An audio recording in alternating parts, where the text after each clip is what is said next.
यार देख, तू कहीं पे ना कहीं पे तो पक्का देखा होगा या फिर सुना होगा कि मेरा पति मेरे को खुश नहीं कर पाता, या फिर तू ये सुना होगा कि 5 साल से हमारा बच्चा नहीं हो पा रहा है। तेरे को ना ये लग रहा होगा कि ये सिर्फ लड़कों में ही दिखाया जाता है, मर्दों में दिखाया जाता है ना।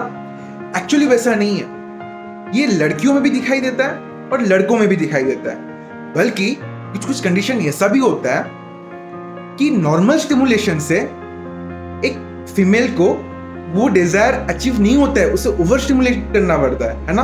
वो भी एक डिजीज है। देख, हमने जो पहले बात किया उसे इंपोर्टेंट बोलते हैं और दूसरा टर्म है स्टेराइल। देख भाई, इंपोर्टेंट का मतलब क्या होता है कि तुम पोटेंट नहीं हो। इम्पोर्टेंट मतलब तुम्हारा पेनिट्रेशन करने का कैपेसिटी नहीं है into a female private part, ठीक है।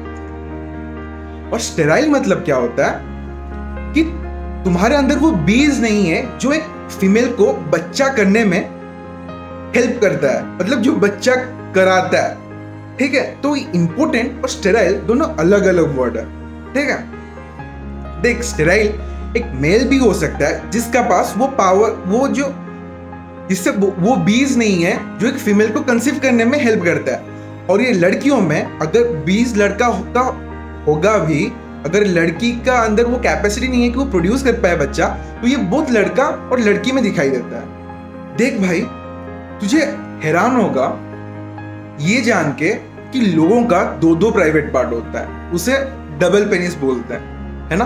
देख भाई, मैं एक स्टूडेंट हूँ और मैं पढ़ के तुम्हें इंफॉर्मेशन दे रहा हूँ, ठीक है ना। अगर मेरे से कुछ भी गलती होता है तो मुझे माफ कर देना और तुम बता देना कमेंट सेक्शन में, मैं उसे रेक्टिफाई कर दूंगा। देख, एक टर्म है फ्रिजिडिटी। फ्रिजिडिटी का मतलब क्या होता है कि तुम एक लड़की में सेक्सुअल डिजायर को इनिशिएट नहीं कर पा रहे हो या फिर तुम मेंटेन नहीं कर पा रहे हो, तो उसे फ्रिजिडिटी बोलते हैं, है ना। तुमने एक टर्म सुना होगा, जब लड़की बोलती है, जब डॉक्टर के पास जाती है तो वो बताती है कि मेरे पति मेरे को खुश नहीं कर पाते हैं, है ना।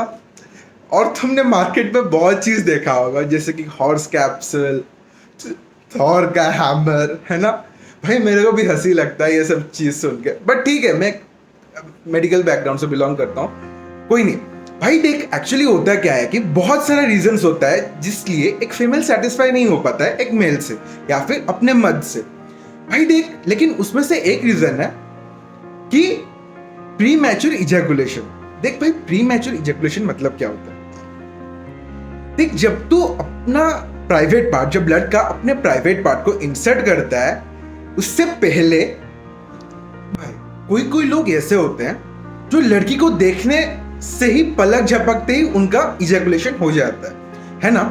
और कोई लोग ऐसे होते हैं कि वो जब लड़की को पहले बार वो देखते हैं तो और वो इंसर्ट करने के स्टार्ट करते हैं तो उनका जस्ट इंसर्ट होते ही उनका इजैकुलेशन हो जाता है, तो उसे प्री मैच्योर इजैकुलेशन बोलते हैं।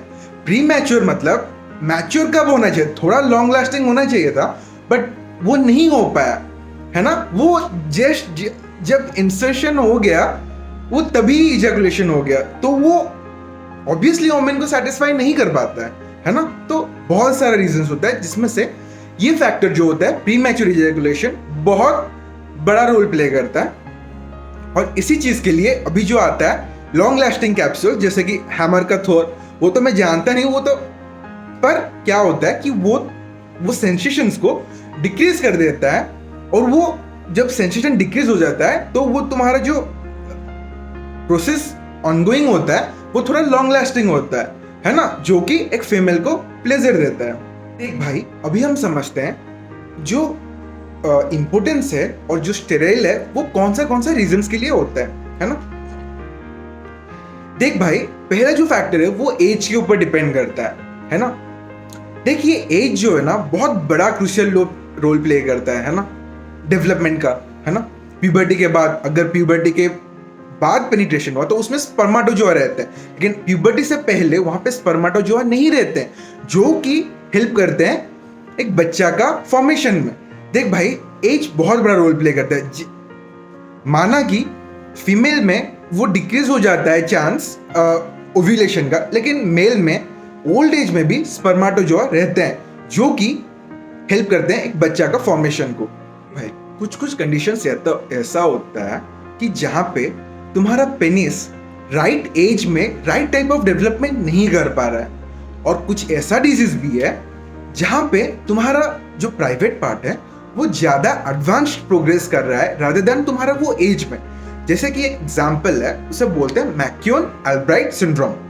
वो होता क्या है कि तुम्हारा जो प्राइवेट पार्ट है वो ज्यादा जोर से डेवलपमेंट कर रहा है कंपेयर टू योर एज, ठीक है ना। और जैसे जैसे तुम्हारा एक्चुअल एज बढ़ता जाता है, पेनिट्रेशन का कैपेसिटी या तो डिक्रीज हो जाता है या तो पूरा हट जाता है ना। पर ऐसा कुछ नहीं है किसी एज में जहाँ पे पावर लॉस हो जाता है ना। दूसरा चीज है वो क्या होता है, डेवलपमेंटल डिफेक्ट्स। मतलब तुम्हारे डेवलपमेंट में डिफेक्ट्स आ रहे हैं या फिर तुम कुछ एबनॉर्मैलिटीज को जेनेटिकली ला दियो। देख भाई, जैसे कि एक डबल पेनिस टर्म होता है। डबल पेनिस मतलब क्या होता है, वो जो पेनिस होता है वो दो होता है उस बंदे का, ठीक है। तो क्या होता है, जब पेनिट्रेशन के टाइम में वो राइट पोजीशन में पहुंच नहीं पाता है ना, कहाँ पे, फीमेल प्राइवेट पार्ट को, जिसलिए डेवलपमेंटल डिफेक्ट्स के लिए भी ये इंपोर्टेंस और स्टेराइल होता है ना भाई। और एक चीज क्या डिपेंड करता है मेल इंपोर्टेंस और स्टेराइल में, डिजीजेस। देख, डिजीज दो टाइप का होता है, एक लोकल होता है, एक जनरल होता है। देख, लोकल डिजीज मतलब क्या हुआ कि तेरा एक्सीडेंट हो गया, हिप फ्रैक्चर हो गया और तेरे बैकबोन L4 L5 सेगमेंट में फ्रैक्चर आ गया। देख, तो तू इंपोर्टेंस होने का बहुत चांस है ना।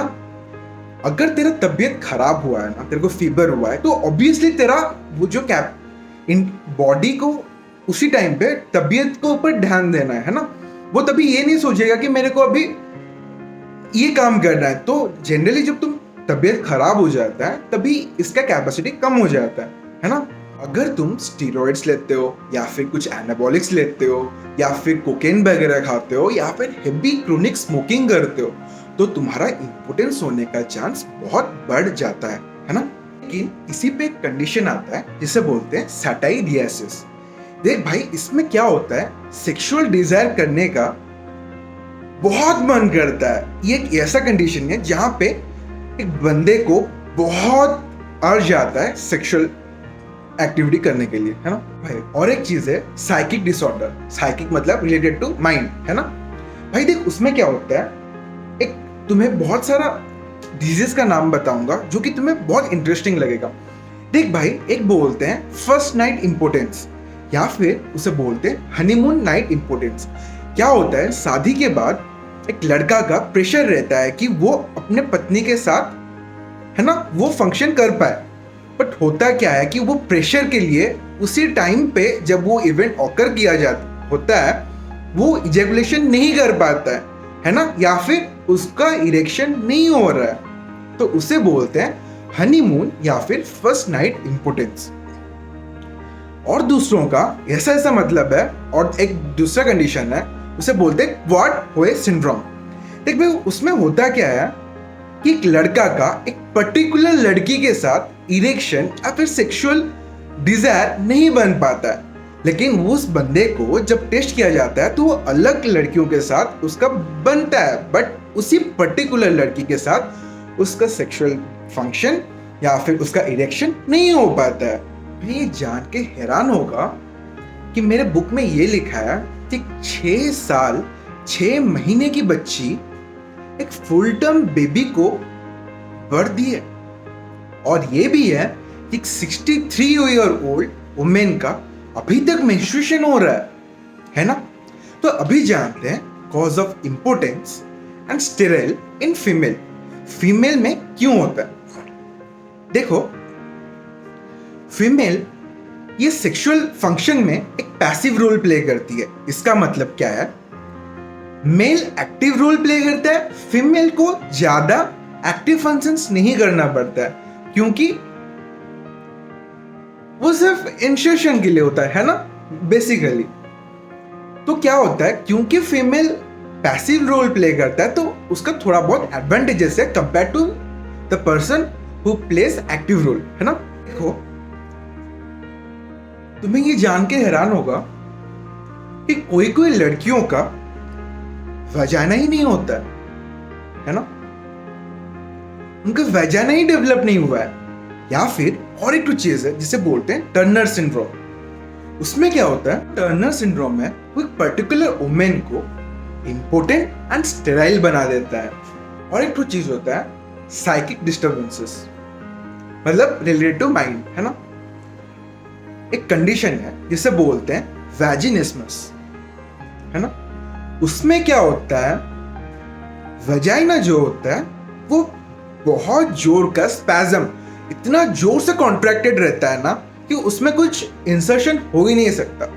तो एज ए डॉक्टर हम लोग कैसे पता चलेगा कि एक्चुअली इसके वजाइना के अंदर इंसर्शन नहीं हो पाता है? जब आप एक ग्लास रॉड पे उस चीज को टेस्ट करोगे तो आपको पता चलेगा वो ग्लास रॉड को बहुत टाइटली होल्ड कर दे रहा है ना। इसलिए जो मेल प्राइवेट पार्ट है वो फीमेल प्राइवेट पार्ट में इंसर्ट नहीं हो पा रहा है ना।